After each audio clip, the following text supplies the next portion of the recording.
কোন ক্ষুদ্রতম পূর্ণবর্গ সংখ্যা 12 ও 16 দ্বারা বিভাজ্য? এইটা নির্ণয় করার জন্য আমরা প্রথমে করব 12 এবং 16 লসাগু বার করব।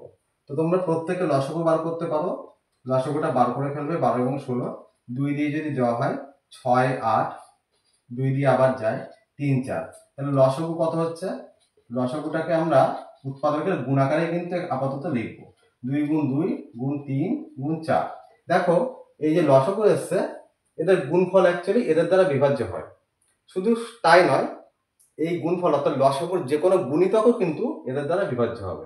কিন্তু আমার পূর্ণবর্গ যেহেতু চেয়েছে, আমার এইখানে উৎপাদকগুলোর মধ্যে সব জোড়ায় জোড়ায় আসতে হবে পূর্ণবর্গ হতে গেলে। দেখো 2টা জোড়ায় আছে, কিন্তু 3 এবং 4 কিন্তু জোড়ায় জোড়ায় নেই। তাহলে আমরা পূর্ণবর্গ তখনই পাবো যখন ওদেরকে আমরা জোড়ায় জোড়ায় লিখবো। তাহলে যেগুলো জোড়াতে নেই আমরা জোড়া বানিয়ে নেব। দেখো এখানে এক্সট্রা একটা 3 এক্সট্রা একটা 4 আমি গুণ করলাম।